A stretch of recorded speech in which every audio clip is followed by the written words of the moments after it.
Hi, folks. I'm Father Joe Grimaldi.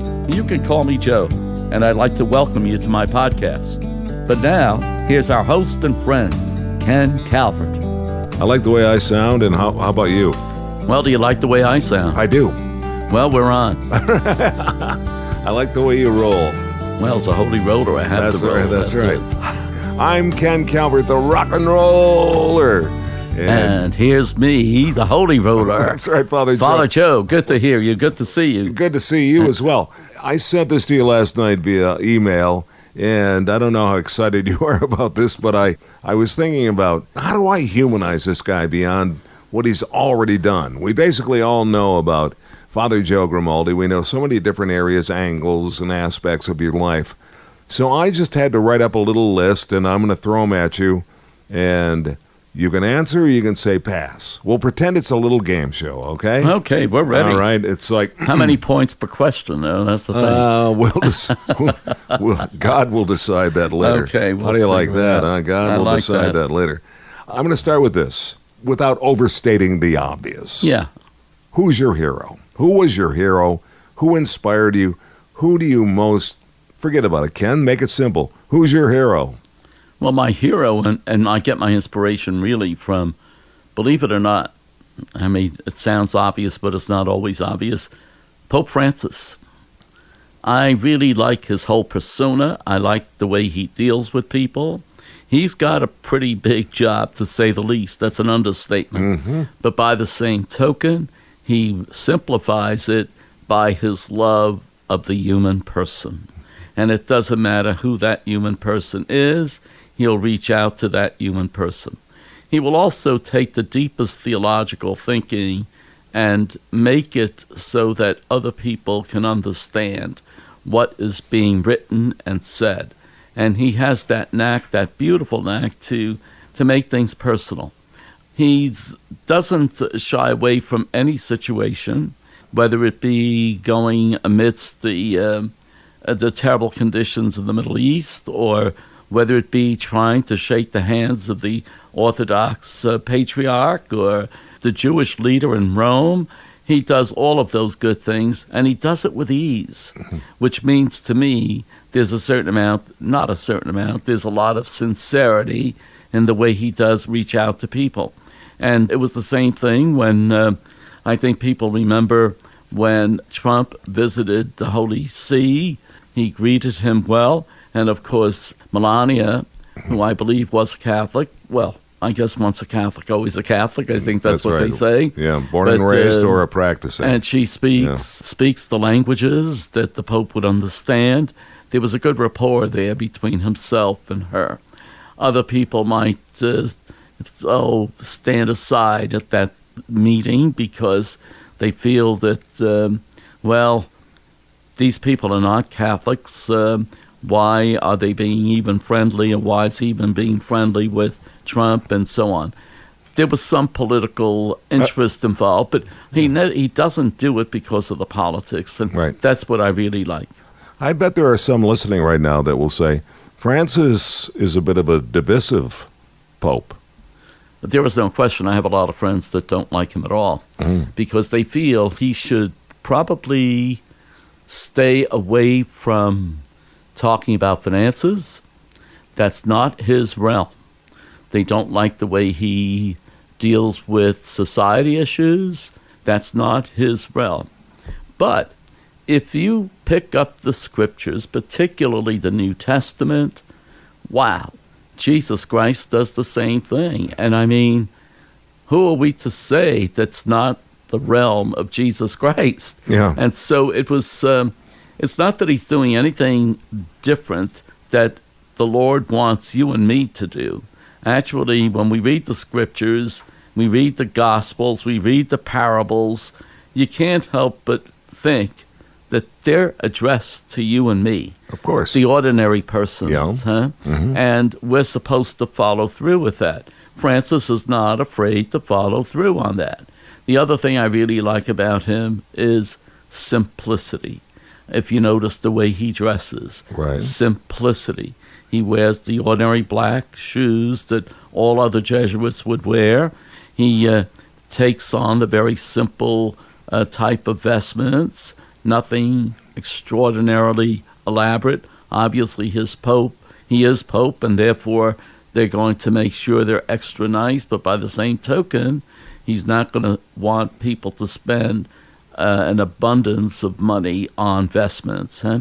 So you keep it simple. That's an old KSS, to keep it simple in a nice way. You know, in radio, that was, we couldn't hear that enough, at least from the program directors. Yeah. You know, get in, get out. I've always believed in it, so... Well, there's another thing I really like about him is that he's not afraid to address the tough issues.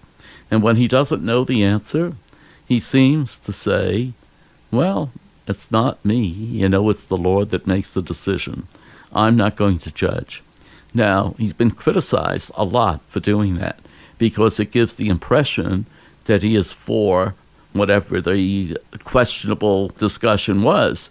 But whether he was for whatever the person was asking or against it, he simply says, it's not up to me, and I'll leave it up to Almighty God, basically. I like that. I like that a lot, Me though. too. I do. And that's simple. I think, to me, that gives us a real picture of who that man is as a person.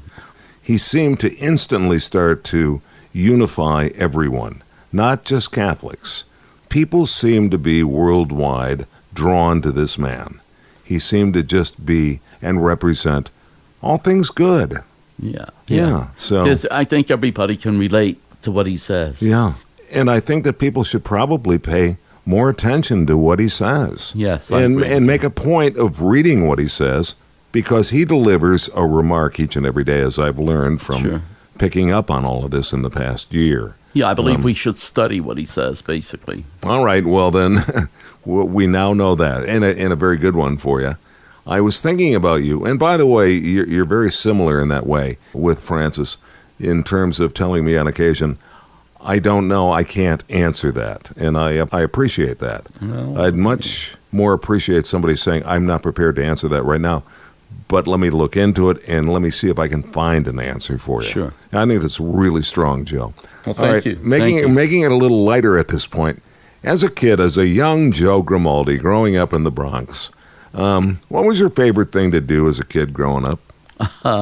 You make me smile because by the looks of me, you know that I like ice cream. But on Sundays, we were lucky enough to live right maybe 2 blocks from the East River.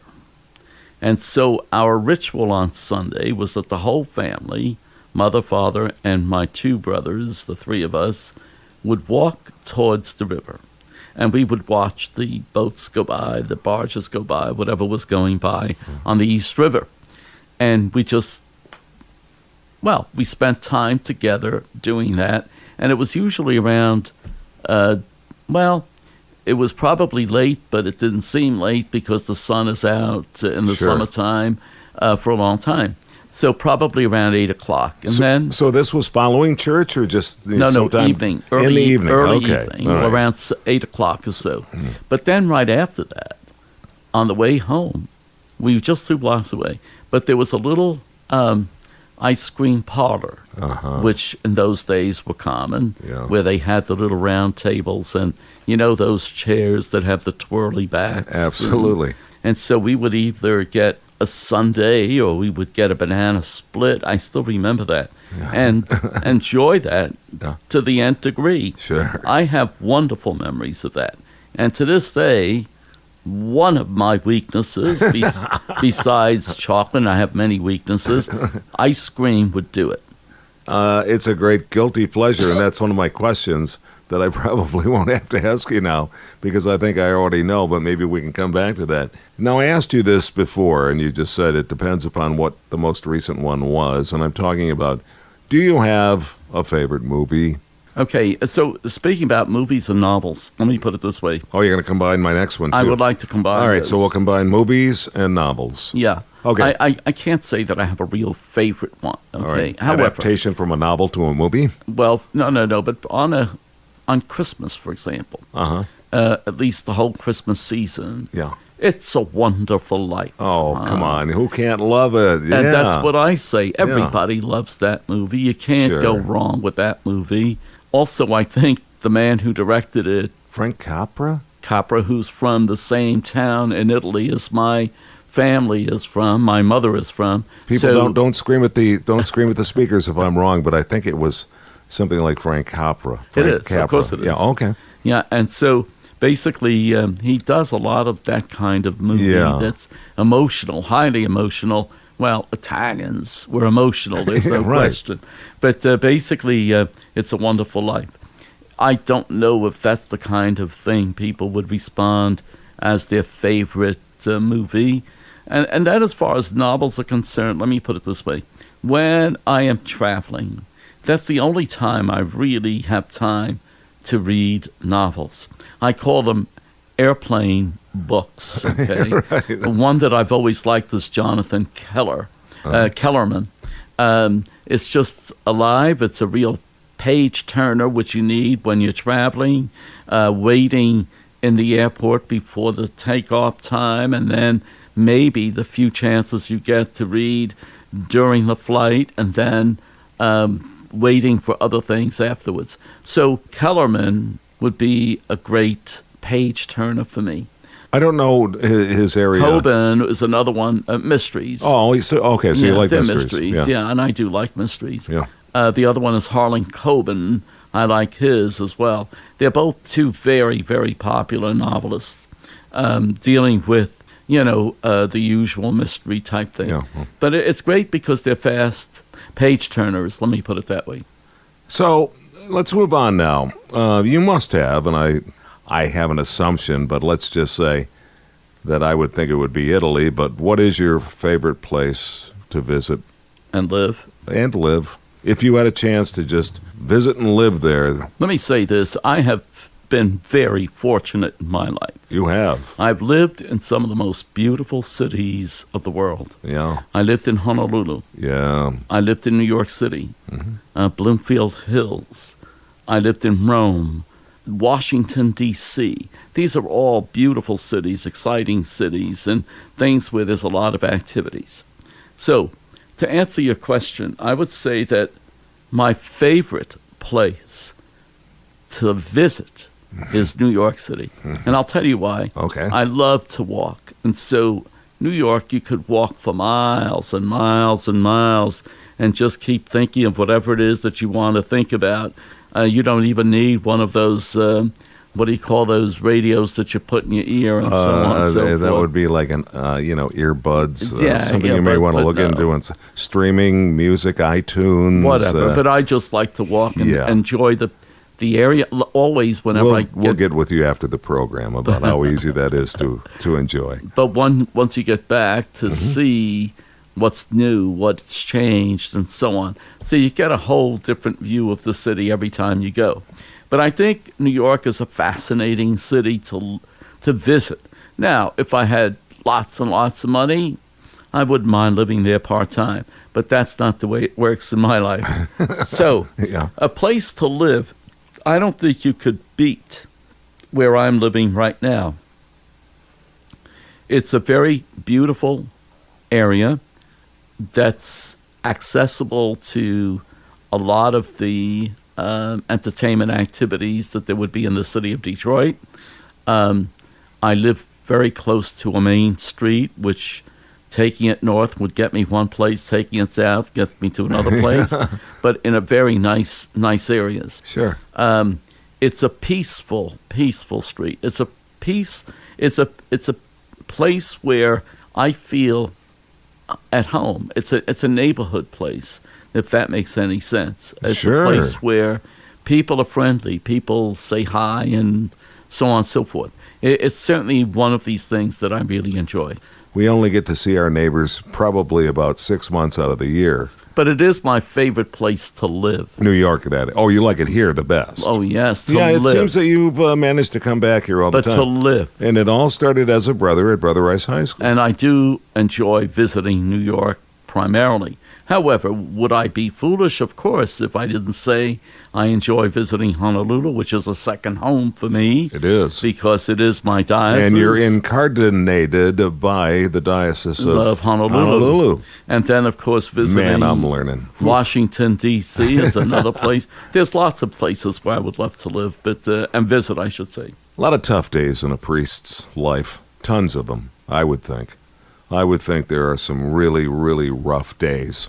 And I can't assign any one of them to you, but if you want to avoid the question, you can. But I don't want to name one tough day, but maybe let's make it this: your toughest job as a priest. Well, tough days, if you want. Tough days, 24 hours. Let me put it this way. I have had days when I've had to change my persona to fit the situations. First, you're dealing with the dying. Then you're dealing with the preparation for marriage, a happy occasion. Then you have to run in to do a funeral. Then you have a wake at night. Then you have somebody coming in for counseling. So when you take all of those things and put them together in one day, 24 hours, is a lot of shuffling and changing your persona for each situation, because each situation is very different. And so you have to deal differently with the people that are coming in. Obviously, with the couple that's hopeful and looking for the beauty of the future together, you can be joyful, yes. Top of the roller coaster. But by the same token, you're dealing with somebody who is dying. Lower part of the roller coaster. Very lower part. So you're dealing with that. And then the counseling is somewhere in between, depending. Particularly today, there's so many people who are suffering with drug addiction, opioids, as we are now calling it in Detroit.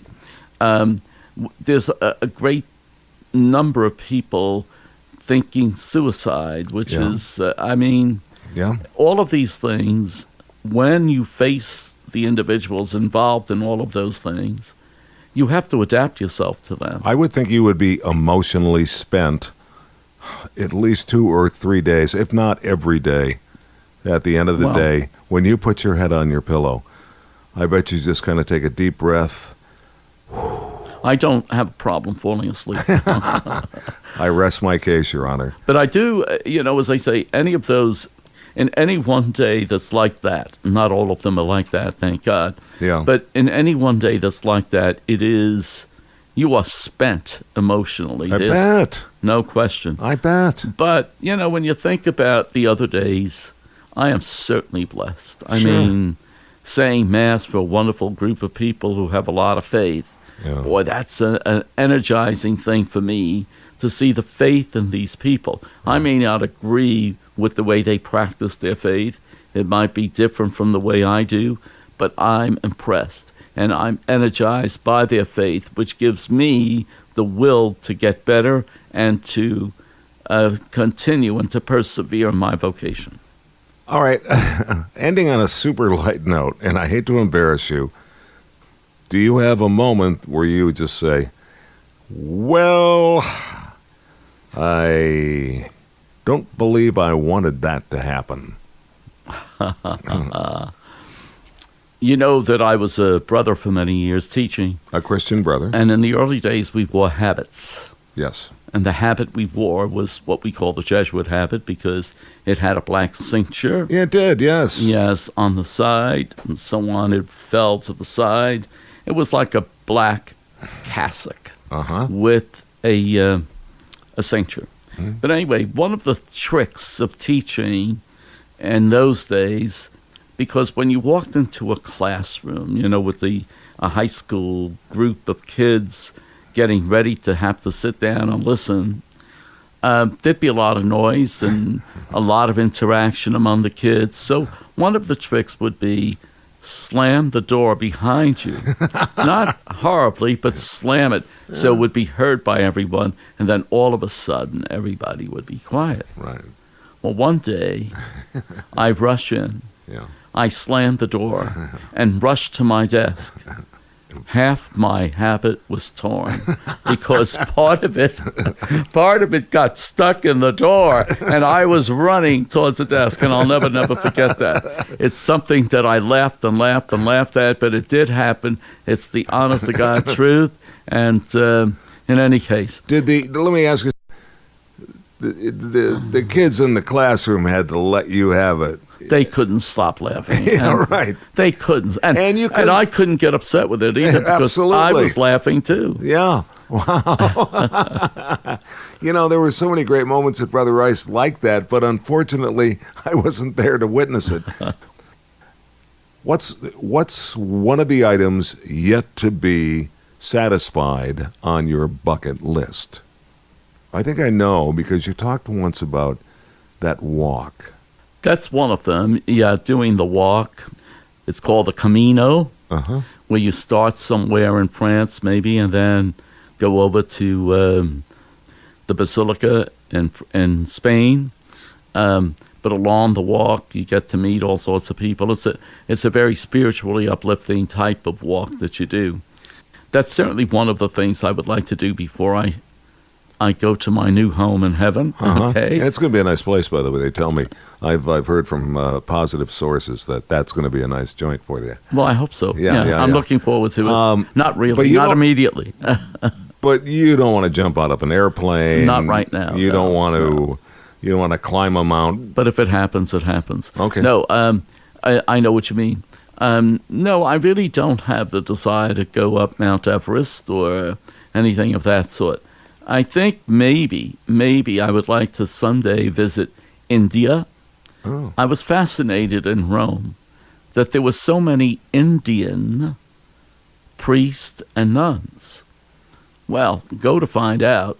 They're all from an area in India called Kerala. And Kerala is very Catholic because that's where St. Thomas stopped, one of the apostles. And so that his memory is alive today as almost as if he were there 2,000 years ago. But basically, Kerala is an interesting place. It's fostered so many vocations that when you go to Rome, you can't help but see nuns, priests, and brothers who are Indian, all coming from Kerala, which is interesting. And that's a place I would like to visit someday. Mm-hmm. Obviously, everybody would love to see... well, we're going to have to start a GoFundMe page for Father Joe's trip to India. Okay, I got to figure this one out. Or else maybe, Australia. Don't get greedy on me now. Well, I can give you a list tomorrow if I work on it tonight. Is that okay? Oh, yeah, that's fine. We're working again tomorrow. Don't forget that. We got work to do, man. Okay, we got podcasts to do. I think you did very well. I think you did very, very well. I think you did very well. Well, thank you. I know that you probably were a little uncomfortable with me just all of a sudden going, I think I will blindside Father Joe Grimaldi with all of these questions.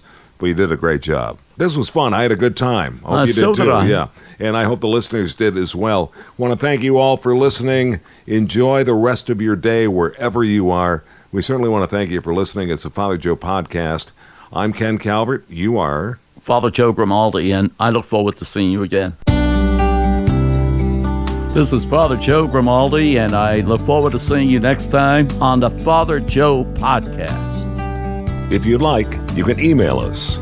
It's frjoepodcast@gmail.com. That's frjoepodcast@gmail.com. We're also on Facebook. Simply search Father Joe Grimaldi.